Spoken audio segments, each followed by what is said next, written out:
Press conference കഴിഞ്ഞാൽ നമുക്ക് എന്താ പ്രോഗ്രാം? സാർ, ആ സെന്റ് മേരീസ് ഓർഫനേജില്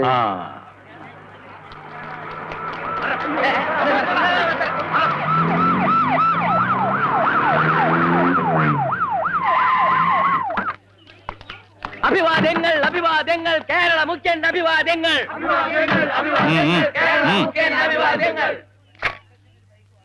എന്തിനാടോ തൊണ്ട കളയണത്? ഇതൊക്കെ ഇലക്ഷൻ എടുക്കുമ്പോ പോരെ? അങ്ങോട്ട് മാറി നിൽക്കുക. ഒന്ന് മാറൂ. അവിടെ നിൽക്കണോ? എനിക്ക് കാര്യം പറയാനുണ്ടായിരുന്നു. ഒന്നും പറയണ്ട. ആരാ? അതൊരു ചാക്യാരാ, അവശകലാകാരന്മാരുടെ പെൻഷന് വേണ്ടിയാ. ഓ, വരൂ. അപേക്ഷ അയച്ചിട്ട് കാലായി.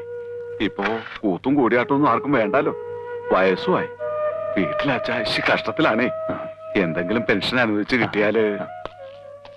Sanction within 24 hours. Yes sir. വിഷമിക്കണ്ട, ശരി. തൽക്കാലം ഇത് വെച്ചോളൂ.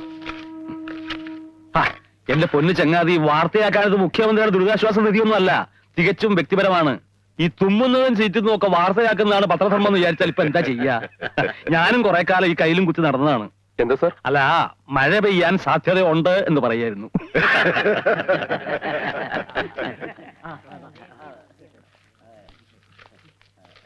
നമസ്കാരം.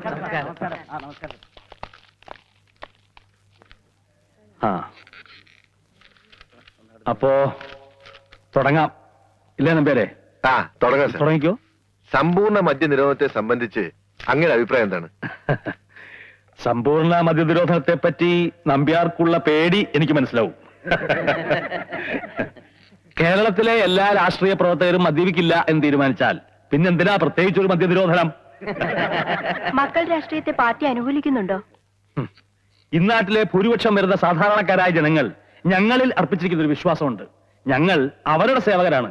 സമ്മതിദായകർ ഞങ്ങളുടെ യജമാനന്മാരാണ്. അല്ലാതെ അച്ഛൻ രാഷ്ട്രീയം, മക്കൾ രാഷ്ട്രീയം എന്നൊക്കെ പറഞ്ഞ് അധികാരം ധനസമ്പാദനത്തിനുള്ള മാർഗമാക്കുന്നവരോട് ഞങ്ങൾക്ക് യാതൊരു അനുഭവമില്ല. പാർട്ടിക്കൊരു നയമുണ്ട്, ഒരു സിദ്ധാന്തമുണ്ട്. അതനുസരിച്ചേ ഞങ്ങൾ പ്രവർത്തിക്കൂ. ആദർശവാനാണെന്നും അഴിമതി ഇല്ലാത്തവനാണെന്നും എല്ലാ പത്രങ്ങളിലും അങ്ങയെക്കുറിച്ച് എഴുതുമ്പോൾ സ്വന്തം പാർട്ടിയിൽപ്പെട്ട ഒരു MLA തന്നെ അതിനെ നിഷേധിച്ച് പ്രസ്താവന ഇറക്കിയല്ലോ. ആഭാസനും തെമ്മാടിയുമായ ഒരു മകനെ തറവാട്ടിൽ നിന്ന് പടിയടച്ച് പിണ്ണം വെച്ചാൽ അവൻ പുറത്തിറങ്ങി കുടുംബക്കാരെ മുഴുവൻ ചീത്ത വിളിക്കുക എന്നുള്ളത് സാധാരണയാണ്. ആരൊക്കെ എന്തൊക്കെയാണെന്ന് ഇന്നാട്ടിലെ ജനങ്ങൾക്ക് വളരെ നന്നായിട്ടറിയാം. മറ്റൊരു പണിയും കിട്ടാതെ ഒരു സുപ്രഭാതത്തിൽ അലക്കിത്തേച്ച കുപ്പായം ഇട്ടുകൊണ്ട് രാഷ്ട്രീയം കളിക്കാൻ ഇറങ്ങിയ നേതാവല്ല ഞാൻ. ആദർശങ്ങളുടെ പേരിൽ തല്ലുകൊണ്ട് തിണുത്ത പാടുകൾ ഇപ്പോഴുമുണ്ട് മുതുകില്. ജീവിതത്തിന്റെ നല്ല പ്രായത്തിൽ പാർട്ടിക്ക് വേണ്ടി ജയിലിൽ കിടന്നിട്ടുണ്ട്. പാർട്ടിയുടെ സൽപ്പേര് കളങ്കപ്പെടുത്തുന്നവൻ ആരായാലും ശരി, അവനെ പാർട്ടിയിൽ നിന്ന് പുറത്താക്കുക തന്നെ ചെയ്യും. അതിൽ യാതൊരു സംശയവും വേണ്ട. MLA എന്ന് പറഞ്ഞാൽ മെമ്പർ ഓഫ് ലെജിസ്ലേറ്റീവ് അസംബ്ലി എന്നാണ്, അല്ലാതെ മാസ്റ്റർ ഓഫ് ലേഡീസ് ഏജൻസ് എന്നല്ല. അയാളുടെ ഒടുക്കത്തെ ഒരു പ്രസ്താവന. പാർട്ടിയിൽ നിന്ന് പുറത്താക്കിയതും പോരാൻ ഇപ്പൊ പറഞ്ഞ് നാറ്റിക്കാനും തുടങ്ങിയോ? പെൺവാണിഭം പോലും. ഇതൊന്നും ഇവിടെ ആരും ചെയ്യാത്തതുപോലെ.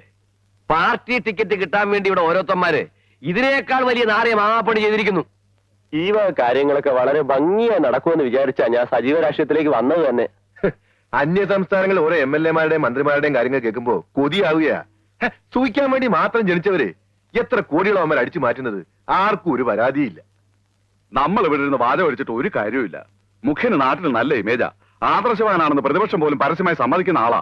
അയാളുടെ ഒരു ഇമേജും ആദർശവും അധികാര കസേരയിൽ ഞാൻ അയാളെ വലിച്ച് താഴേക്കിടും.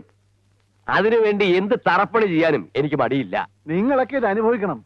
മുറച്ചിറക്കനായി ഞാൻ ഇവിടെ നിൽക്കുമ്പോ അവളെ വലിയ കൊമ്പത്ത് കെട്ടിക്കാൻ നോക്കിയതല്ലേ? അനുഭവിക്കണം. അമ്മ എന്റെ കല്യാണക്കാരി അമ്മാനോട് പറഞ്ഞപ്പോ അന്ന് അമ്മാൻ എന്താ പറഞ്ഞത്? ഞാൻ തെമ്മാടിയാണ്, കഞ്ചാവാണ്, ലാവിഷാണ്. അതിൽ വലിയ സത്യമൊന്നുമില്ല. ശരിയാ, ഞാൻ തെമ്മാടി തന്നെ. പക്ഷെ ലക്ഷ്മിയെ കെട്ടാൻ വരുന്നതിന്റെ സ്ഥലത്ത് ഞാനായിരുന്നെങ്കിൽ ഈ കല്യാണം മുടങ്ങുമായിരുന്നു. ഇനി ഞാനോട് ഇവിടെ കൈയൊഴിഞ്ഞ ജീവിതകാലം മുഴുവൻ അവൾ ഇവിടെ മൂത്ത് വരച്ച് നിൽക്കേണ്ടി വരും. അത്രയ്ക്ക് നാറിയ കഥകളാണ് നാട് മുഴുവൻ പാട്ടായിരിക്കുന്നത്. അല്ലച്ചോ, ഇവൻ ആ കല്യാണം മുടക്കിയെന്ന് പറഞ്ഞാൽ കുറുപ്പ് കല്ല് തുള്ളി ഇറക്കാ. അയാളുടെ കയ്യിൽ അങ്ങനെ കിട്ടിയ വെറുതെ വിടുന്നു തോന്നണ്ടോ? അവരിപ്പോ വീട്ടുകാർ മുഴുവൻ ഒന്നായി. എത്ര നാളെന്ന് വെച്ച് നീ അച്ഛനെ ബുദ്ധിമുട്ടിച്ച് ഇങ്ങനെ കഴിയാ? ബാർബർ കുമാർ ഒരു സുപ്രഭാതത്തിൽ മുഖ്യമന്ത്രി മോനാന്ന് പറഞ്ഞാൽ നാട്ടുകാർ വിശ്വസിക്കുന്നു എനിക്ക് തോന്നണ്ടോ?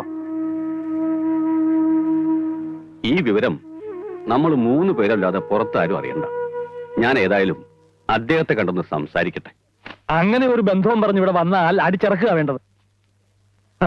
തന്റെ ആങ്ങളെ ആയതുകൊണ്ട് തനിക്ക് വിഷമമുണ്ടാവും. പക്ഷെ എനിക്ക് ഇങ്ങനെ ഒരു അളിയനെ വേണ്ട. എന്തൊക്കെ തോന്നിയാസങ്ങളാ അയാൾ കാട്ടിക്കൂട്ടണത്. സർക്കാർ കാര്യങ്ങൾ നടത്തി കൊടുക്കാന്ന് പറഞ്ഞ അയാൾ പലരോടും പണം വാങ്ങാറുണ്ടത്രേ. എന്നെങ്കിലും ഒരു ദിവസം തെളിവ് സഹിതം എന്റെ കിട്ടും. ദാ ഇവളെ നിന്നോടല്ല, ഇവളെ കല്യാണം കഴിക്കാൻ പോകുന്ന ചെറുക്കന്റെ വീട്ടില് പെണ്ണിന്റെ അമ്മാവനാണെന്ന് പറഞ്ഞ് കയറി ചെല്ലുക, മൂക്കത്തും കള്ളു കുടിച്ച് അവിടെ തന്നെ കിടന്നുറങ്ങുക. ഇതിപ്പോ നാണക്കേട് എനിക്ക് ഉണ്ടാവാനുണ്ടോ? കള്ളിന് വേണ്ടി എന്ത് അലവരായത്തരവും കാണിക്കാൻ മടിയില്ലാത്ത ഒരളിയൻ.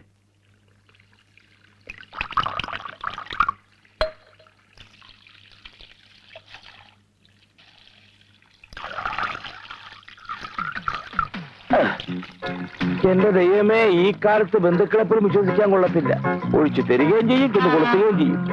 ഇനി മാനിയന്മാരെ പോലെ പെരക്കാത്തിരുന്ന് മര്യാദയ്ക്കായിരിക്കാന്ന് വെച്ചാല് പ്രോട്ടോക്കോളുമായി അളിയൻ വരും. ഇനി ഇതൊക്കെ മാർഗമില്ല.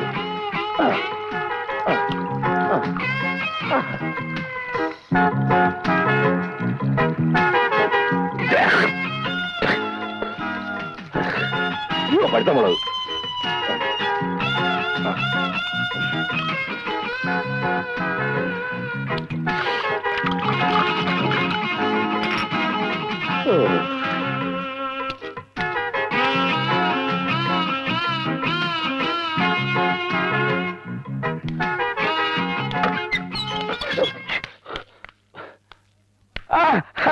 മോളായിരുന്നോ? അമ്മാവ് 2 ദിവസമായിട്ട് എവിടെയായിരുന്നു? പല പല കാര്യങ്ങളല്ലേ മോളെ. പിന്നെ മോളെ ചെറുക്കനെ ഞാൻ കണ്ടായിരുന്നു. നല്ല മിടുക്കൻ. എന്തൊരു ബഹുമാനാന്നറിയാവോ? എനിക്ക് ഒഴിച്ചു തന്നല്ലാതെ അതിൽ നിന്നൊരു തുള്ളി പോലും അവൻ കഴിച്ചില്ല. ആമ്പിളായി ഇങ്ങനെ വേണം. എല്ലാ വിവരവും അച്ഛൻ അറിഞ്ഞു. അച്ഛൻ ആകെ ചൂടായിരിക്കുക. അങ്ങോട്ട് ചെല്ല്, കിട്ടിക്കോളും.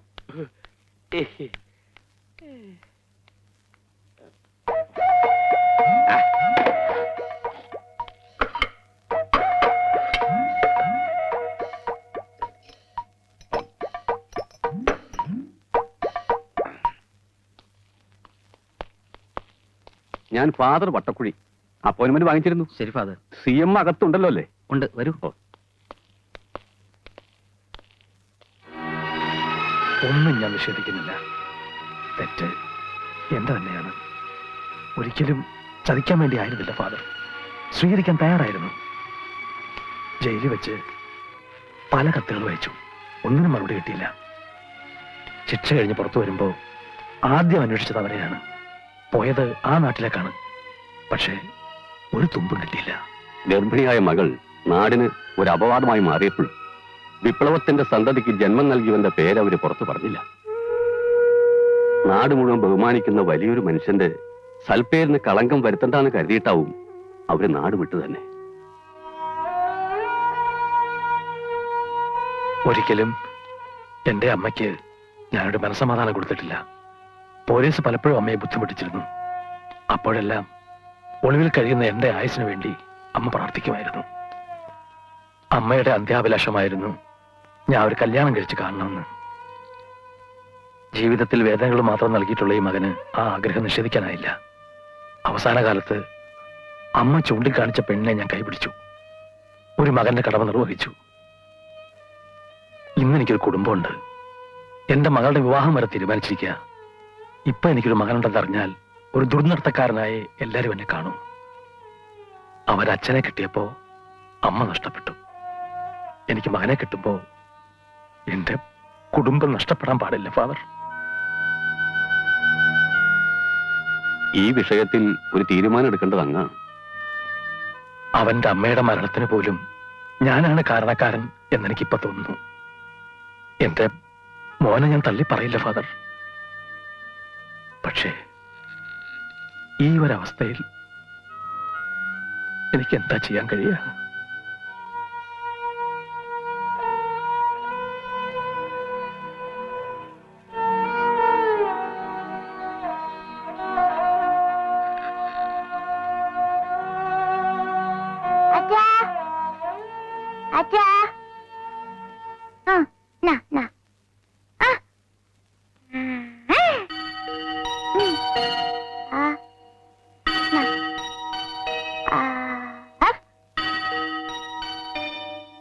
എന്തായാലും എനിക്ക് അവനെ ഒന്ന് കാണണം.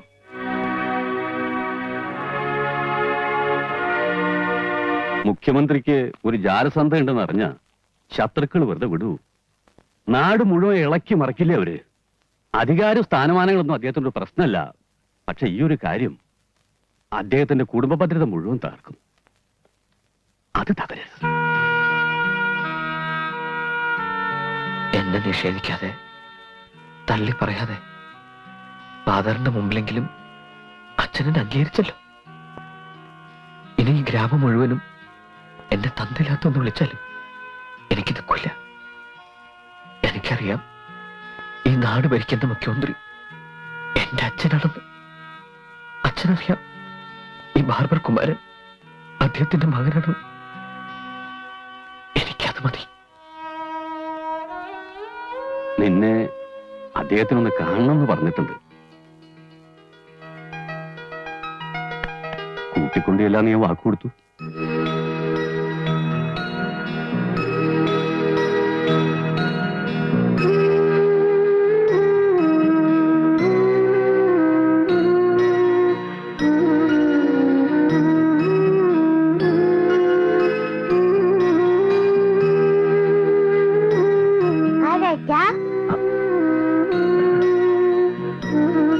ചേട്ടനാ.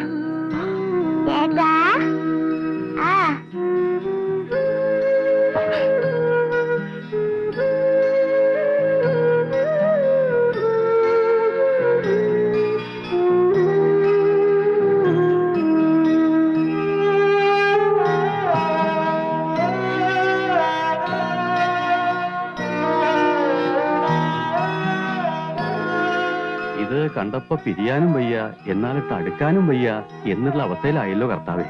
എന്റെ അഭിപ്രായത്തിൽ കുമാരനോടൊന്ന് പോണത് ശരിയല്ല. അദ്ദേഹത്തിന്റെ അവസ്ഥ നമ്മൾ മനസ്സിലാക്കണ്ടേ? ഇതാരെങ്കിലും അറിഞ്ഞാ ഇവിടെ ഭൂകമ്പായിരിക്കില്ലേ? ഭൂകമ്പം. അത് ആരറിയാണ്ട് സൂക്ഷിച്ചാ പോരെ? അവൻ ഇവിടെ ഒരു ജോലി കിട്ടി കഴിഞ്ഞാൽ അച്ഛനും മോനും ദിവസം കാണും ചെയ്യാം. അതിനുള്ള വിദ്യാഭ്യാസമൊന്നും അവനില്ലല്ലോ. ഇവിടുത്തെ തോട്ടത്തിലെ പുല്ല് വെട്ടാൻ അത്ര വലിയ യോഗ്യത ഒന്നും വേണ്ടല്ലോ. ആ ജോലിയൊക്കെ ചെയ്യിക്കാന്ന് വെച്ചാ ഈ മുടി വെട്ടിനേക്കാൾ എത്ര വലിയ ഭേദമുള്ള ജോലി വെച്ചോ ചെടി വെട്ട്.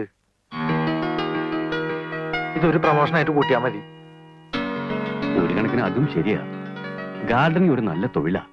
വാ സാറേ, അതെ ഞങ്ങള് ഇവനോട് ഒരു ജോലി കൊടുക്കേണ്ട കാര്യത്തെ പറ്റി ആലോചിക്കായിരുന്നു. അല്ല, ജോലി എന്ന് പറഞ്ഞാ ഇവിടത്തെ തോട്ടത്തിൽ. അയ്യോ, ഈ തോട്ടപ്പണി എന്ന് പറഞ്ഞാൽ അത്ര മോശം തൊഴിലൊന്നും അല്ല. ഇപ്പോഴത്തെ കാലത്ത് ചുരുങ്ങിയത് MSc ഹോർട്ടിക്കൾച്ചറെങ്കിലും പാസ്സാവും. എന്റെ ഒരു ഇളയപ്പന്റെ മോനുണ്ട്, ജോർജുട്ടി. ജോർജുട്ടി. ഗാർഡൻ ഡിസൈനാ. നിലത്ത് നിൽക്കാൻ സമയമില്ല. 5 സ്റ്റാർ ഹോട്ടലുകാരും വലിയ വലിയ എസ്റ്റേറ്റ് മുതലാളിമാരും പൊക്കിക്കൊണ്ട് നടക്കല്ലേ. ഇവനാണെങ്കിൽ പിന്നെ അതിന്റെ ഈ കലാപരമായിട്ടുള്ള കട്ടിങ് എല്ലാം അറിയേ. എന്നാ പിന്നെ നോക്കി നിൽക്കണ്ട. വാടാ നീ. ഒരു മകനെ അവൻ. ശരി. ഇനി ഇതാണ് മകനെ നിന്റെ ഏതം തോട്ടം. ആദ്യം നീ ഈ തോട്ടം പിടിച്ചെടുക്കണം. അതിനുശേഷം ഇവിടുത്തെ കുടുംബാംഗങ്ങളുടെ സ്നേഹവും മനസ്സും.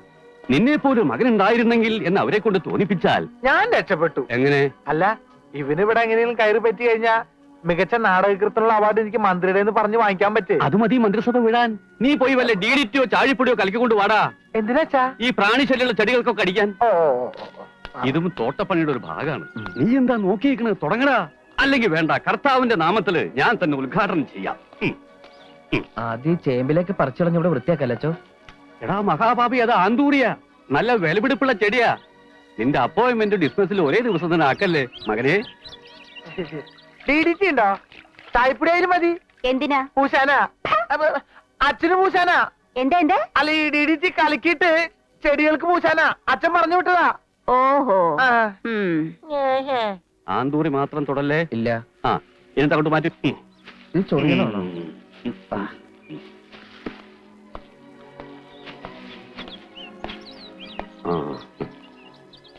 മുഖ്യമന്ത്രിയുടെ ഭാര്യ ആയിരിക്കും അല്ലേ? അതെ. ഒരു സാധു കുടുംബത്തിലെ ചെറുക്കനാ. തൽക്കാലം തോട്ടക്കാരായിട്ട് നിന്നോളാൻ അദ്ദേഹം പറഞ്ഞു. സാധുക്കളെ കൈവടിയരുത് എന്നാണല്ലോ കർത്താവ് പറഞ്ഞിരിക്കുന്നത്. നന്നായി. ചെടികൾ വെട്ടാനും നനയ്ക്കാനും എല്ലാം ഒരാളെ നിർത്തണമെന്ന് കരുതിയതാ. കുമാരാ, നീ ഈ പുല്ലിലൊക്കെ വെള്ളം ഒഴിച്ച് സമ്മർക്കായിട്ട് ചെയ്ത് നിർത്തിയാരെ. പിന്നെ ഈ ആവശ്യമില്ലാത്ത ചെടികളൊക്കെ ഷേവ് ചെയ്ത് കളഞ്ഞേക്ക്. അതിരുകൾ ലംഘിച്ച് ഇവിടെ ചില പൂച്ചെടികൾ നിൽപ്പുണ്ട്. അത് യഥാസ്ഥാനത്ത് നട്ട്, അല്ല ഞാൻ പറയായിരുന്നു, അത് യഥാസ്ഥാനത്ത് നട്ട് അല്പം വെള്ളം ഒഴിച്ചാൽ ഒരു പൂങ്കാവനായിട്ട് മാറും. അല്ല, അതോ മാറ്റിയെടുക്കും. ഏതായാലും നന്നായി. മുഴുവൻ കാട് കയറി കിടക്കുകയായിരുന്നു. ഇതൊന്നും എടുത്ത് വെച്ചില്ലേ മകനെ? വച്ചോണ്ടിരിക്കാണോ? ഒന്ന് സഹായിക്കൂ മകനെ. അതെ. അതിനെന്തായിക്കോട്ടെ.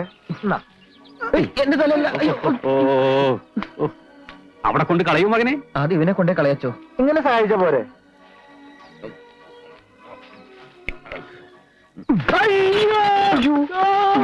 ആരാ? നീ ആരാ? ഞാനിവിടുത്തെ തോട്ടക്കാരൻ. തോട്ടിയോ? തോട്ടിയല്ല, തോട്ടക്കാരൻ. ഞാൻ അറിയാത്തൊരു തോട്ടക്കാരനോ? ഞാൻ ഇപ്പഴാ ചാർജ് എടുത്തേ. എടാ ഗണപതിക്ക് തേങ്ങടക്കുന്ന ഇഷ്ട നിലവടച്ചാണ് ചാർജ് എടുക്കുന്നത്.